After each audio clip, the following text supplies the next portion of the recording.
Peut-on encore apaiser le débat en ligne ou bien la logique des plateformes Internet rend-elle ces dérives inéluctables? Pour en parler, je suis en compagnie de Rudi Reichstadt. Bonjour, vous êtes Bonjour. directeur de Conspiracy Watch, membre de l'Observatoire des radicalités politiques de la Fondation Jean Jaurès et vous avez publié une enquête récemment, Complotisme 2019, les grands enseignements pour la Fondation Jean Jaurès. À côté de vous, Romain Badoir, bonjour, vous êtes maître de conférences en sciences de l'information à l'Institut français de presse et vous avez notamment publié Le désenchantement de l'Internet en 2017. Et puis également avec nous, mais cette fois-ci en duplex depuis Lyon, Florence Porcel. Bonjour. Bonjour. Vous êtes vulgarisatrice scientifique et vous êtes donc dans le studio de Radio France à Lyon que je remercie. Florence Porcel, vous avez été la victime de cette ligue du LOL. Vous êtes l'une des victimes de cette ligue. Et qu'avez-vous eu comme premier signe de l'existence de cette ligue du LOL? Qu'est-ce qui s'est passé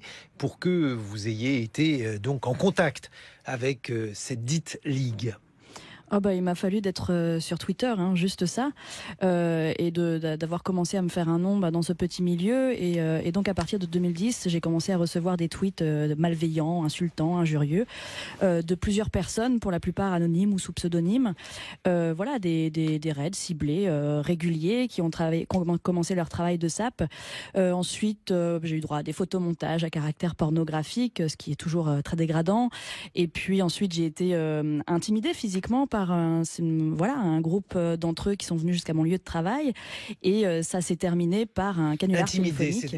C'est-à-dire qu'ils venaient vous menacer sur votre lieu de travail? Comment ça s'est passé? Menacer, non, c'est peut-être un peu fort, mais je travaillais à la télévision à l'époque pour une émission qui se passait en direct sur France 5, et ils sont venus sur le plateau à la fin du direct pour m'entourer et me demander de leur présenter le co-présentateur de l'émission, qui était François Rollin, et ils n'avaient pas du tout l'intention de partir avant que je leur rende ce service, donc il a bien fallu que je m'exécute.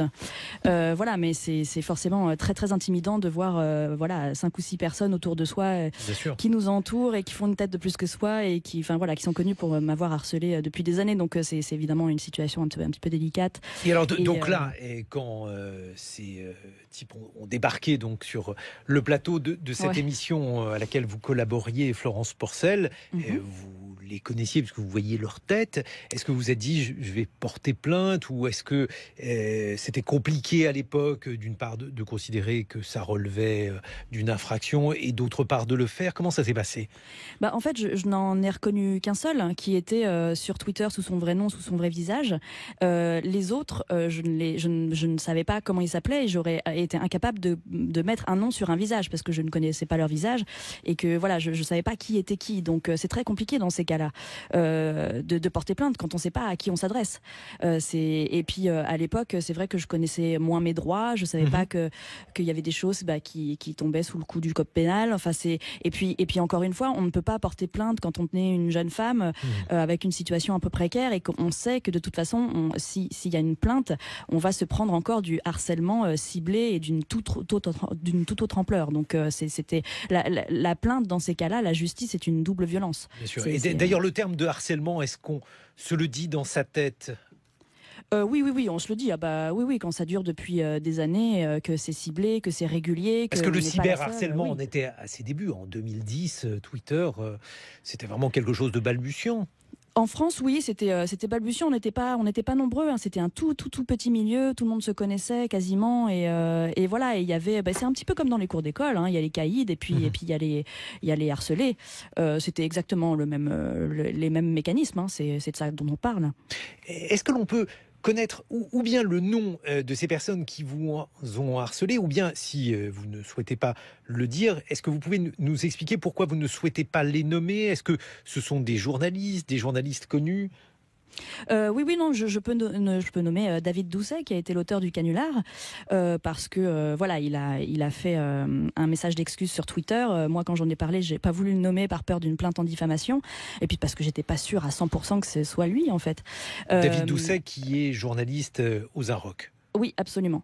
Donc, je peux le nommer. Maintenant, pour les autres, moi, j'ai découvert leur nom ce week-end, hein, tout comme vous, parce qu'en fait, ils étaient sous pseudonyme, donc je ne connaissais pas. J'avais quelques prénoms quand même, mais pas les noms entiers.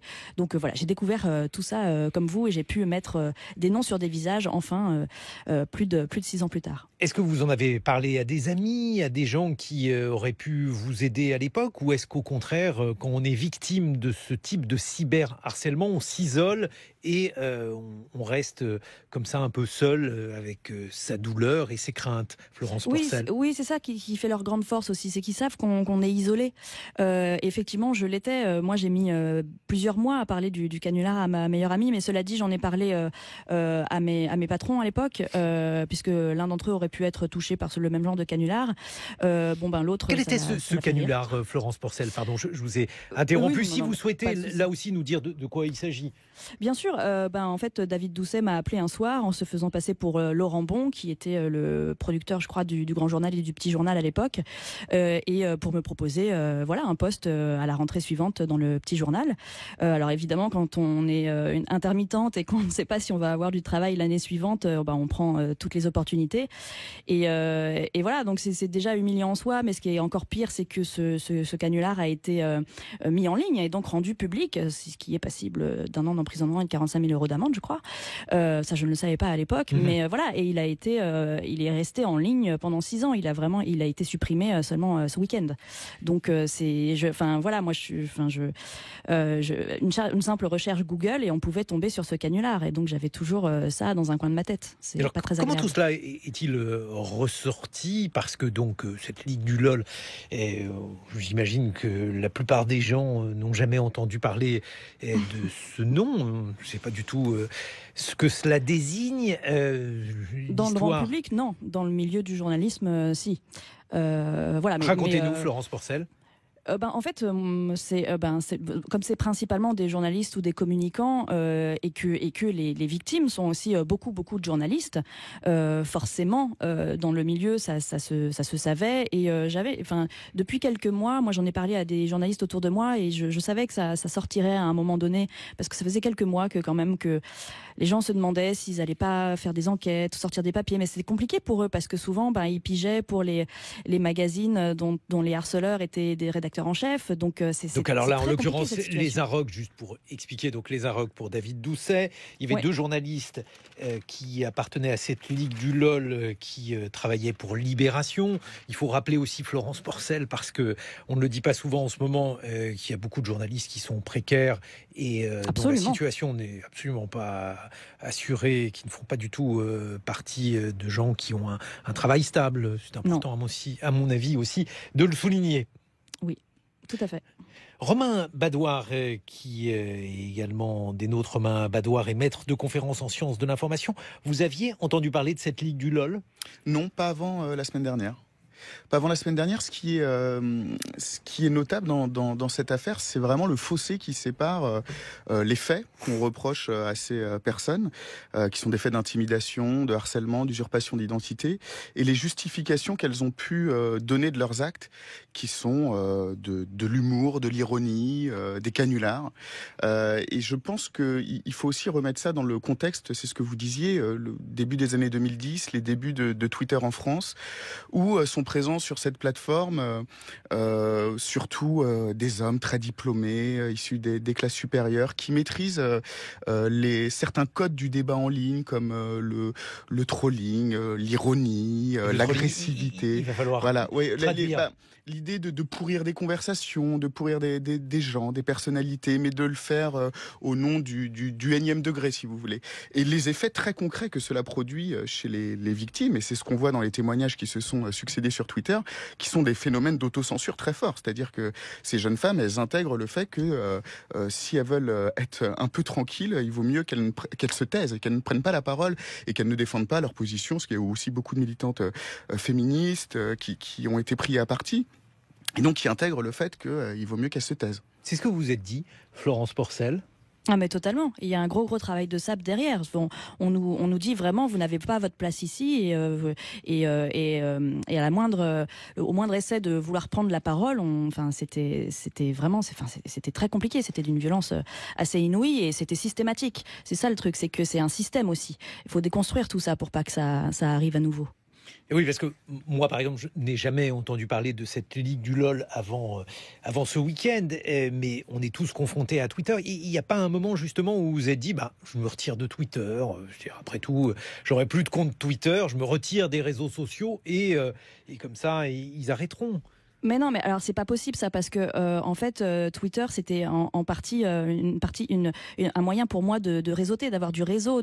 Moi j'ai trouvé du travail à chaque fois sur les réseaux sociaux, dans les médias. Donc me retirer de Twitter c'était vraiment me mettre en danger professionnellement.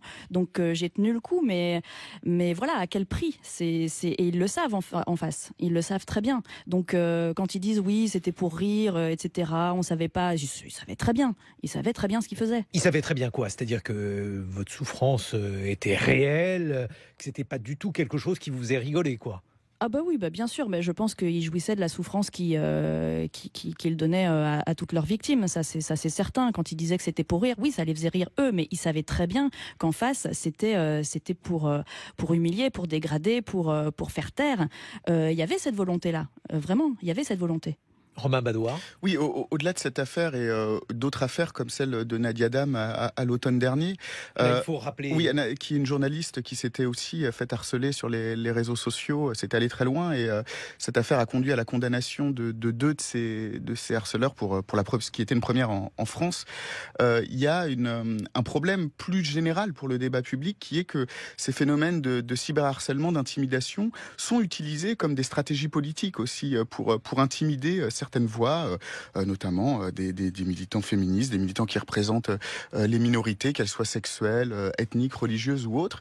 Et donc, il y a une conséquence qui est démocratique, qui nous concerne tous, qui est que le débat public sur les réseaux sociaux, ça sèche. Tout simplement. Mais alors là, justement, il y a un effet de sidération dans la découverte de cette ligue du LOL, Florence Porcel, qui est lié aussi, je vais dire les choses un peu brutalement, je vais utiliser un raccourci, mais les personnes qui sont impliqué, en tout cas ce que l'on en sait. Donc vous avez cité David Doucet qui est journaliste aux Inrocks, il est aujourd'hui je crois suspendu, et puis deux autres journalistes de Libération. Autrement dit, la presse de gauche, pas forcément celle qui est attendue sur des insultes sexistes, sur un type de comportement qui est un comportement agressif. Je ne vais pas utiliser de grands mots, mais bon, lorsqu'on utilise ce type de violence-là, on n'est pas en tout cas du côté de sentiments qui sont des sentiments bien pensants, évidemment.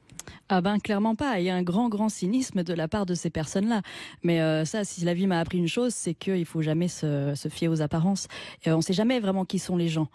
Voilà, c'est un petit peu la leçon que je retire de tout ça. Est-ce que vous en avez parlé avec eux depuis, puisque donc l'un de ces journalistes était évidemment connu, il avait pignon sur rue. Est-ce que vous vous êtes dit à un moment, je vais en reparler avec lui ?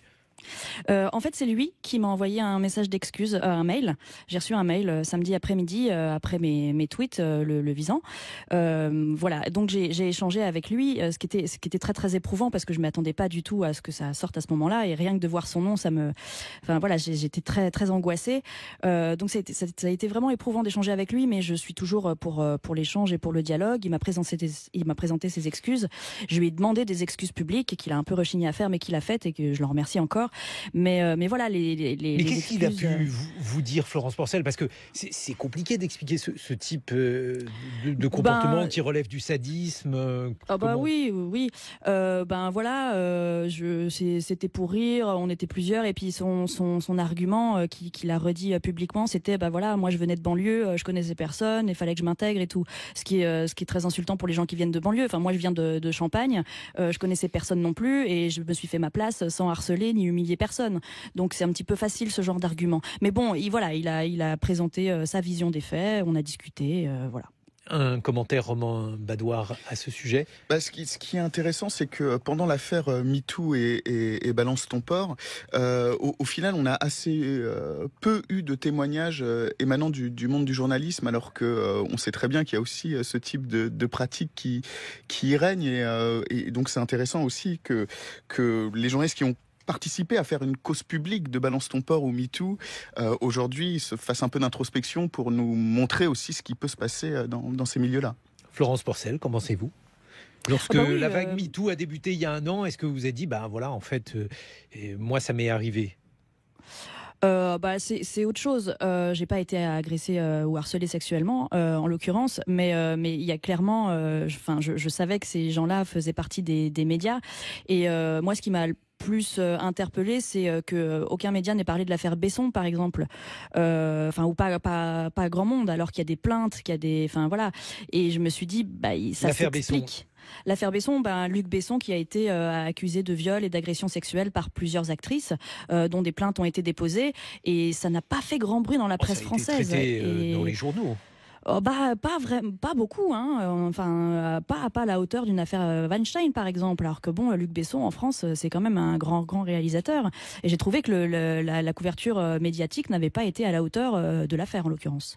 Et aujourd'hui, quelles sont les suites que vous entendez donner donc dans cette affaire dite de la Ligue du LOL? Est-ce que vous comptez porter plainte? Est-ce possible, puisque certains de ces faits sont prescrits aujourd'hui, Florence Porcel? Oui, alors je suis en contact avec les avocates de la Fondation des femmes. Je sais que en ce qui me concerne, les faits sont prescrits, malheureusement. C'est pour ça que j'ai interpellé Marlène Schiappa sur la question de la prescription.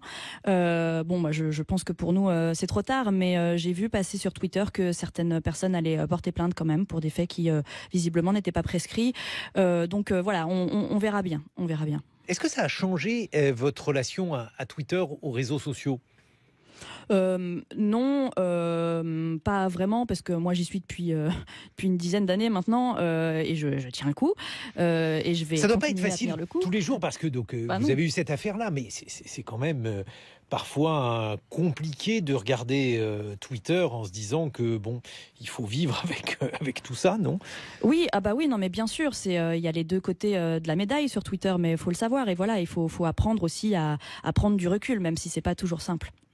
On se retrouve dans une vingtaine de minutes. Florence Porcel, vous êtes vulgarisatrice scientifique et vous avez évoqué cette malheureuse expérience que vous avez eue avec la Ligue du LOL. Et puis on est en compagnie du directeur de Conspiracy Watch, Rudi Reichstad, et Romain Badoir, qui est maître de conférences en sciences de l'information. On va voir quel est l'autre aspect des réseaux sociaux, la manière dont ceux-ci véhiculent un certain nombre de thèses conspirationnistes et finalement, qu'est-ce que les réseaux sociaux ont fait de notre société? Est-ce l'outil qui pose problème ou bien l'utilisation qu'on en a? Il est 8h sur France Culture. Pour faire reculer la haine, si on en comprend les mécanismes, on a au moins une possibilité ou une chance d'y parvenir. Nous sommes en duplex depuis Lyon grâce au studio de Radio France Lyon avec Florence Porcel, vulgarisatrice scientifique, qui a été l'une des victimes de cette Ligue du LOL, un groupe qui a une dizaine d'années, groupe constitué alors de journalistes avec des communicants, des publicitaires qui harcelaient des jeunes femmes mais aussi de jeunes hommes. Et puis nous sommes en studio ici en compagnie de Romain Badoir, qui est maître de conférences en sciences de l'information, et de Rudi Reichstad, qui dirige Conspiracy Watch, qui a notamment réalisé une enquête sur le complotisme, comme vous le faites chaque année. Une enquête qui donne des résultats qui, en apparence en tout cas, sont assez alarmants. Justement, on va en discuter. Et puisqu'il a été largement question des actes antisémites depuis ce matin, comment ces actes résonnent avec les différentes études que vous avez faites, Rudi Reichstad?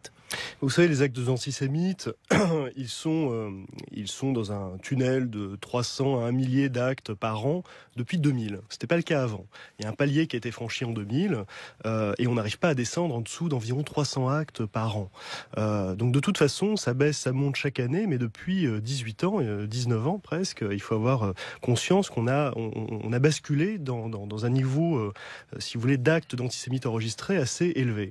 Maintenant, j'écoutais la chronique qui vient d'être la chronique lue. De Frédéric Seyss. Absolument. Et ce que ça m'inspirait, c'est que en partie, cette explosion d'antisémitisme, de slogans, d'actes, de malveillants, etc., ne peut pas, à mon avis, être comprise si on n'a pas conscience du travail métapolitique qui a été réalisé depuis plus de 10 ans dans ce pays par la pointe la plus dynamique, la plus active du complotisme d'extrême droite, du complotisme soralo-dieudoniste en réalité, qui a une influence considérable. On oublie de le dire, mais le site d'Alain Soral, qui est quelqu'un qui se définit comme national-socialiste, ce n'est pas rien de se définir comme tel en France aujourd'hui, est le premier site d'extrême droite, le premier site complotiste, et le premier site politique aussi français. C'est un site qui fait entre 5 et 7 millions de visiteurs uniques par mois.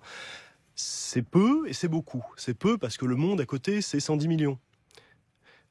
C'est beaucoup parce qu'un site comme le service de presse en ligne dont je m'occupe, Conspiracy Watch, c'est à peu près 100 fois moins. 100 fois moins. Donc vous voyez, on est dans une asymétrie qui est totale. Mais alors justement, parce que si on essaye, non pas pour se rassurer, mais en tout cas tenter donc de raison garder, quand on prend par exemple le site de Soral, on peut se dire que parmi ces visiteurs, il y a vous, il y a moi, il y a des gens qui viennent pour voir ce qui se dit. Donc toute visite sur le site d'Alain Soral ne vaut pas approbation de ses thèses. Bien sûr que non. Mais ça n'est pas, si vous voulez, ça reflète quand même une adhésion aussi sur le long terme. Et je pense que Soral et ce qui gravite autour de lui a influencé considérablement les mentalités. Depuis 10 ans dans ce pays, tout cela n'est pas sans effet. Ce serait naïf que de le penser.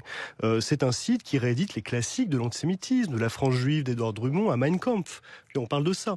Sur l'antisémitisme de Soral, il n'y a absolument aucun doute. C'est sur le fait que il y ait une approbation de l'ensemble de ces thèses. On va prendre un autre résultat qui a été largement commenté en lien avec cette actualité de l'antisémitisme dont il a été question ce matin, Rudi Reichstadt. Vous avez notamment testé dans la dernière enquête que vous avez faite une croyance complotiste, la croyance dans le complot sioniste. Expliquez-nous quelle a été votre méthodologie et sur cette affirmation, quels ont été les résultats.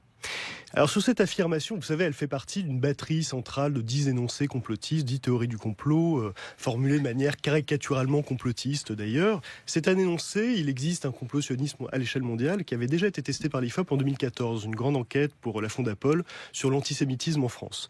On était sur un énoncé formulé un tout petit peu différemment, on introduisait l'idée de Dieudonné, est-ce que vous êtes d'accord avec Dieudonné sur ce thème-là, était à 16% à l'époque, là on est à 22%. Mais ce qui est très intéressant, c'est de voir que chez les tout à fait d'accord, lorsqu'on compare les tout à fait d'accord avec les pas d'accord du tout, on est dans un rapport de 1 à 4.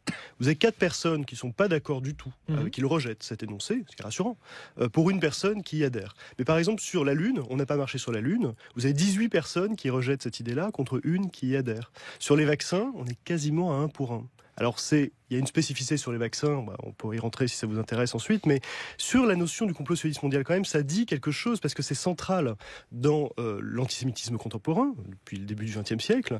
Je vous rappelle quand même que les protocoles des sages de Sion, le faux antisémite qui a largement circulé dans le monde depuis la fin de la Première Guerre mondiale en réalité, est accompagné dans ses éditions de préfaces, de commentaires qui présentent ce fameux plan fantasmagorique de domination du monde par les Juifs, comme les minutes, les comptes rendus de réunions notamment du Congrès sioniste de Bâle. Vous voyez, donc c'est contemporain en fait de l'émergence du sionisme politique qui vous présente ce mouvement d'émancipation nationale qui a ses qualités, ses défauts, qui est discutable, tout ce qu'on veut, qui est un nationalisme juif en fait, comme en réalité un projet de domination du monde. Voilà.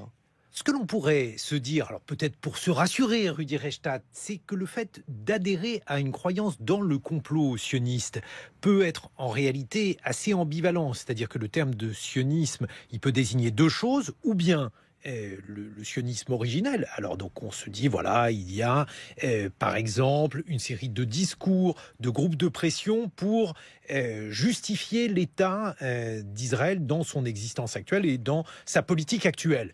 Et là, dans ce cas-là, on va vous dire, aux États-Unis, il y a effectivement des groupes de pression qui ont pignon sur rue et qui vont justifier la politique de Benjamin Netanyahou. Et puis, l'autre aspect qui, lui, est complètement différent, qui consiste à dire le sionisme, c'est finalement le mot que l'on utilise parce que on ne peut pas utiliser le mot juif, et c'est une manière de camoufler son antisémitisme. Comment choisir entre les deux ? Mais si vous voulez, ceux qui passent à l'acte, violents, les terroristes par exemple. Ils ont fait leur choix. Mohamed Merah assassine des enfants juifs à cause de ce que fait Israël. Je veux dire, il dit parce que Israël assassine des enfants palestiniens, vous voyez. C'est-à-dire que de toute façon, l'amalgame entre juifs et Israël et sionisme est fait en permanence, de toute façon. Donc, effectivement, si vous voulez, il y a sans doute cette polysémie par rapport à cet item, mais encore une fois, les gens ont le choix entre ne pas se prononcer, entre être plutôt d'accord, plutôt pas d'accord du tout. Enfin, voilà, il y a quand même un nuancier assez large. Bien sûr, mais je suis d'accord avec vous, l'antisionisme est une condition nécessaire du terrorisme anti-juif, c'est une condition nécessaire, ce n'est pas une condition nécessaire et suffisante, c'est-à-dire qu'il y a beaucoup de gens qui sont antisionistes au sens politique du terme et cela n'est pas en dehors du discours démocratique. Dans les actes que l'on voit fleurir aujourd'hui avec une augmentation des statistiques des actes anti-juifs Rudi Reichstadt, comment faire un lien de cause à effet? Parce que, par exemple, hier, on a eu affaire à la profanation donc, des arbres qui ont été plantés en la mémoire d'Ilan Halimi. On a des tags antisémites sur une représentation de Simone Veil. Bref, on a une nébuleuse. Qu'est-ce que vous comprenez à cette nébuleuse-là? Écoutez, ce que j'y lis, c'est que dans la réalité, il n'y a pas de barrière étanche. Il n'y a pas la barrière étanche que vous faites intellectuellement, vous voyez, entre antisémitisme et antisionisme.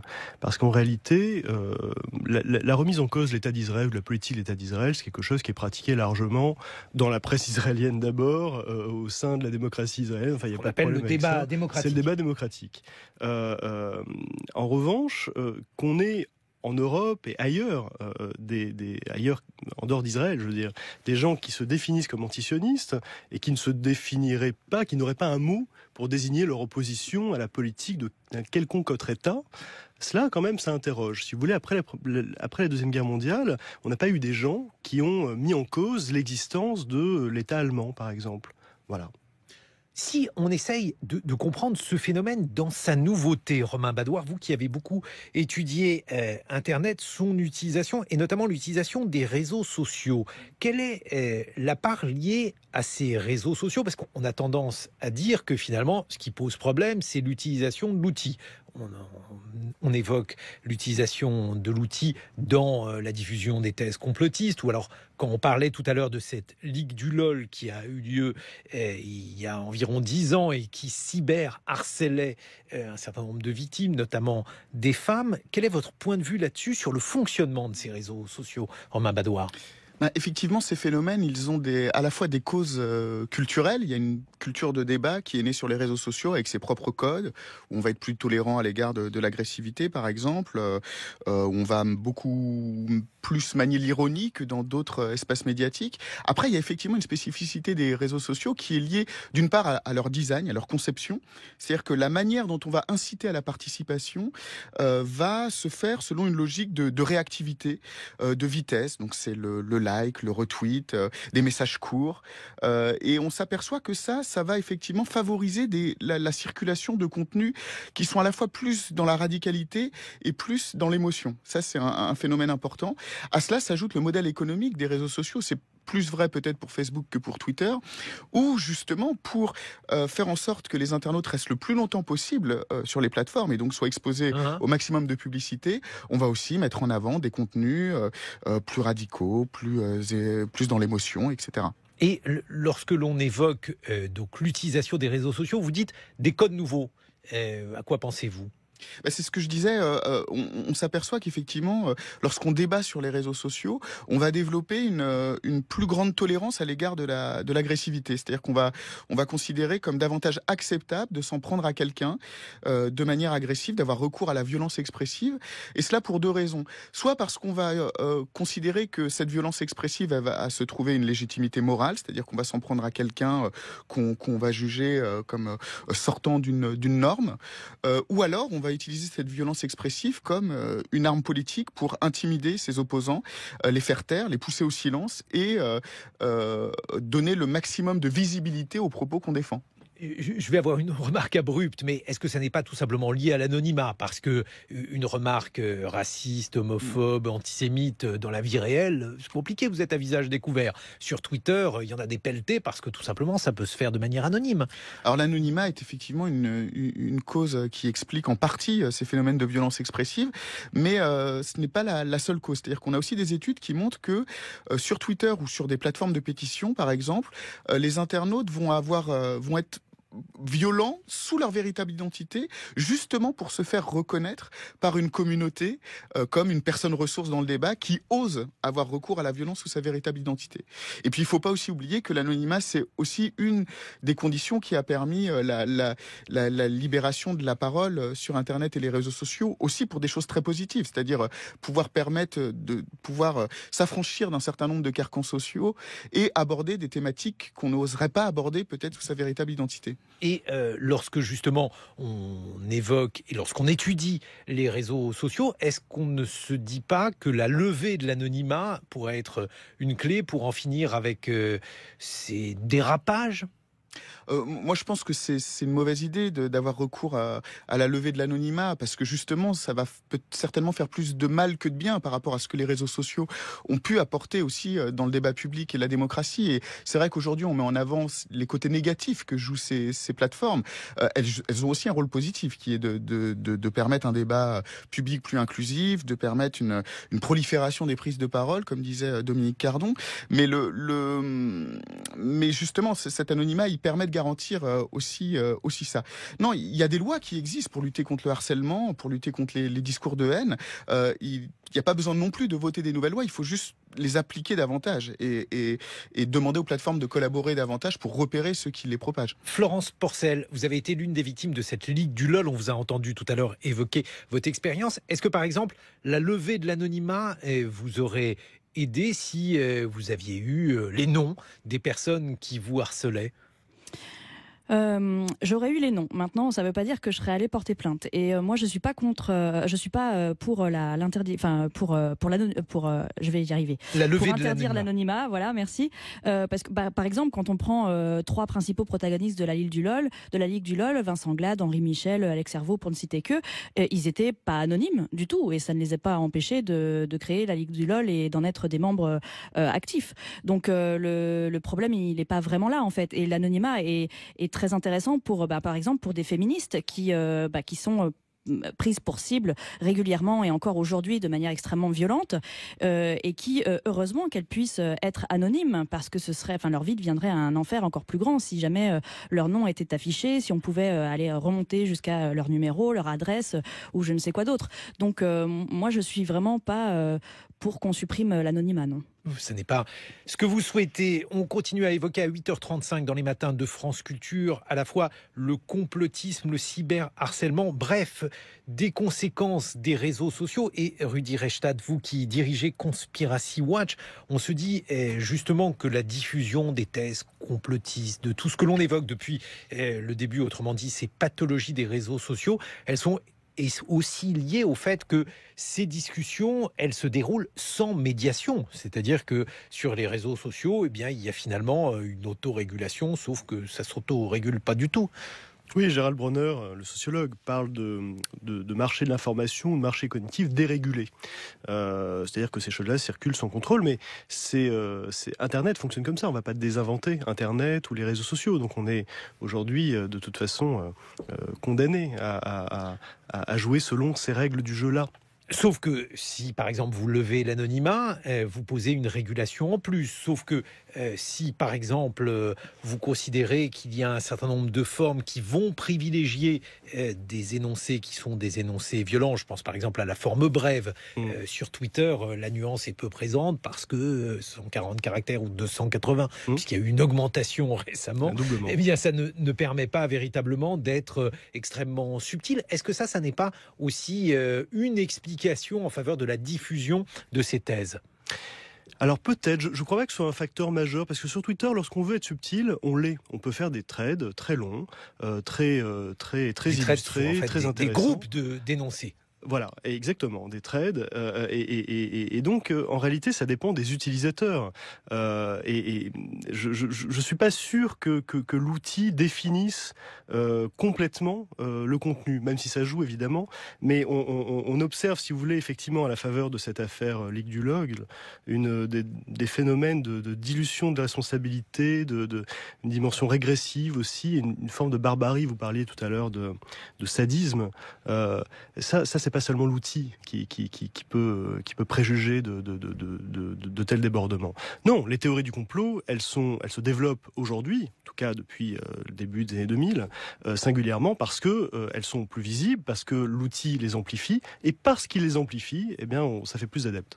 Du coup, Romain Badois, on se dit qu'il y a une solution assez simple qui consiste à se retirer de Twitter ou ne pas l'avoir. Même chose avec Facebook. Est-ce que c'est un phénomène aujourd'hui que l'on observe? Est-ce qu'il y a de plus en plus de gens qui décident de quitter les réseaux sociaux?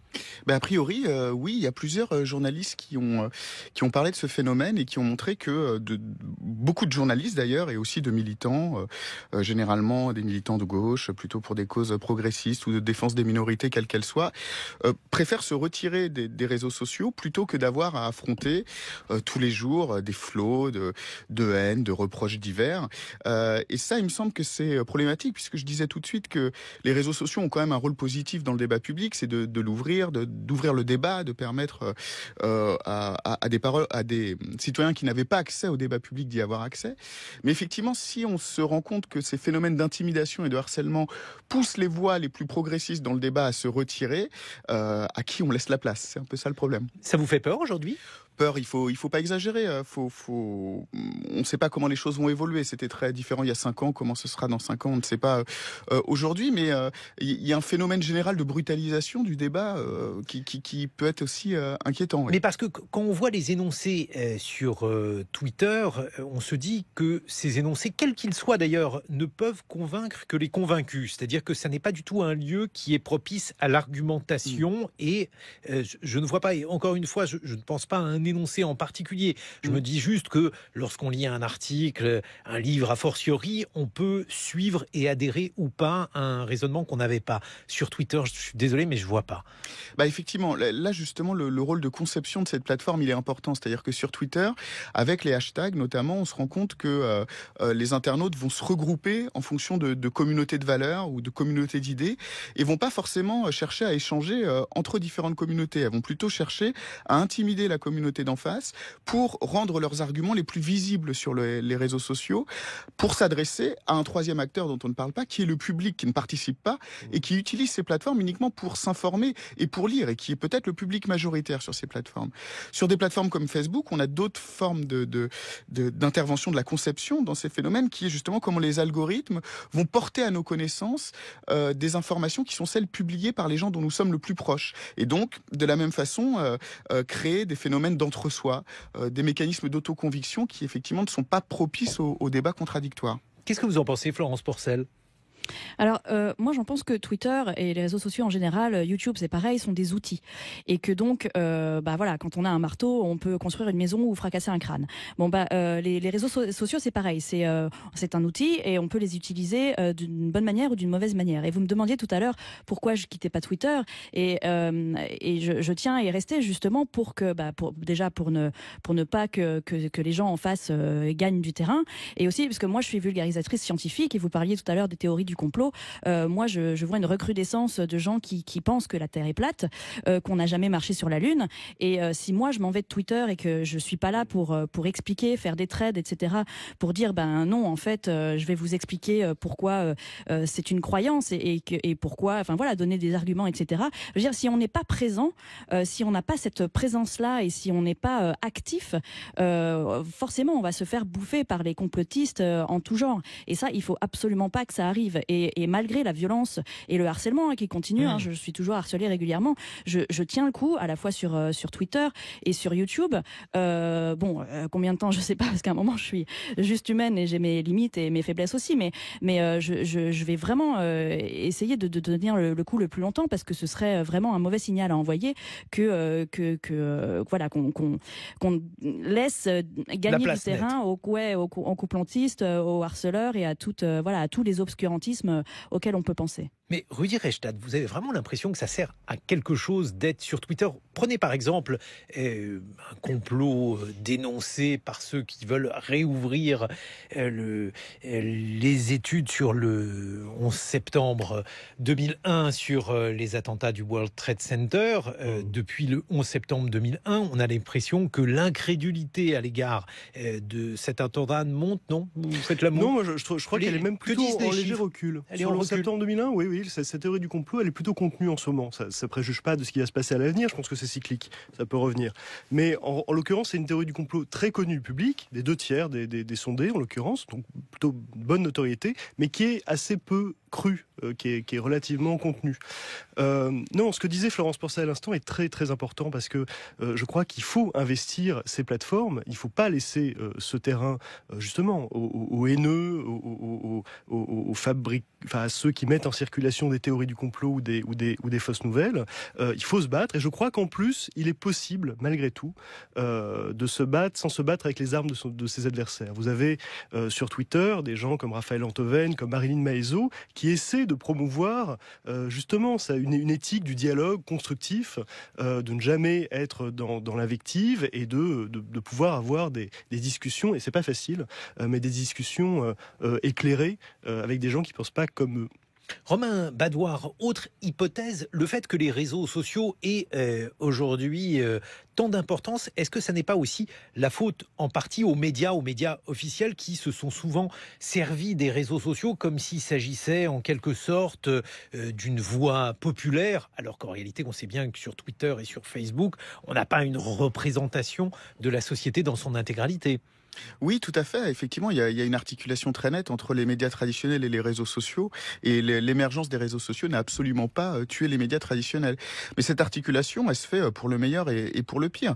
Pour le meilleur, par exemple, si on regarde un mouvement comme MeToo, Balance ton port, il n'aurait pas pu exister sans l'agrégation de témoignages sur les réseaux sociaux. Mais ce sont les médias traditionnels qui lui offrent une caisse de résonance pour en faire un problème public dont on va parler, que l'on va débattre, etc. Et puis, effectivement, pour le pire, parce qu'à partir du moment où on se tourne sur les réseaux sociaux pour essayer de sonder la population, alors qu'on est surtout face à Twitter, on est face à une population qui est très particulière. Quel pourcentage de la population qui est sur Twitter? On sait qu'en tout cas, les utilisateurs parmi les utilisateurs de Twitter sont surreprésentés les hommes, citadins, suréduqués et des classes supérieures. Donc c'est effectivement pas représentatif de la population française. Alors même que sur Facebook, on a affaire à un public qui est beaucoup plus populaire. Non, je suis tout à fait d'accord. Je pense qu'il y a des choses qui se passent sur Twitter qui sont montées en épingle par les médias, alors pas officiels, c'est un terme complotiste de dire les médias officiels. Non, mais par les médias classiques, professionnels. Non, mais vous voyez ce que je veux dire. Et ça, c'est un problème qui a d'ailleurs été souligné par le président de la République il n'y a pas longtemps, il y a une dizaine de jours, dans un interview, des propos rapportés notamment par Le Point, et qui disait effectivement, il y a des choses qui se passent sur les réseaux sociaux et qui sont rapportées, on en fait des actes politiques et des choses qui comptent énormément, mais il y a un effet loupe là qui est à l'œuvre et qu'il ne faut pas oublier. Effet de génération aussi, parce que lorsque l'on prend les réseaux sociaux, par exemple, moi, la Ligue du LOL m'a étonné parce que à l'époque, je n'étais pas du tout sur les réseaux sociaux. C'est une pratique qui, pour moi, est postérieure, alors que votre génération, vous avez environ 35 ans, est une génération qui, elle, depuis le début, est sur les réseaux sociaux. Alors, à la fois, ça peut préjuger de l'avenir, parce que moi, je ne suis pas très confiant sur l'avenir d'une société qui reposerait entièrement sur les réseaux sociaux. Mais est-ce que ça ne compte pas aussi, Rudi Reichstadt? Écoutez, ce qu'on voit, alors c'est très intéressant, ça me permet de reparler du sondage. Ce qu'on voit, c'est que le degré d'adhésion à des théories du complot est lié et corrélé à des pratiques informationnelles, à la manière dont on s'informe prioritairement. Effectivement, lorsqu'on s'informe d'abord sur Internet, mais en fait sur les réseaux sociaux, sans même parler des plateformes de vidéo en ligne, prioritairement, eh bien, on est plus perméable à ce type de contenu. C'est le cas des jeunes et des moins de 35 ans, en l'occurrence, et on s'aperçoit aussi que les moins de 35 ans sont plus perméables que la moyenne, et largement plus, dans un rapport parfois de 1 à 3, que leurs aînés, c'est-à-dire que leurs grands-parents, les seniors, par exemple. Et ce que ça dit, c'est que par simple remplacement générationnel, dans 10, 20, 30 ans, si on continue sur cette tendance-là, il n'y a pas de raison qu'on vive dans une société moins complotiste qu'elle ne l'est aujourd'hui, ce qui est un vrai point de préoccupation pour l'avenir. Merci à vous trois. Florence Porcel, vous étiez au studio de Radio France Lyon, que je remercie. Rudi Reichstadt, votre enquête sur le complotisme 2019 est disponible en ligne, notamment sur le site de la Fondation Jean Jaurès. Et Romain Badois, votre livre Le désenchantement de l'Internet.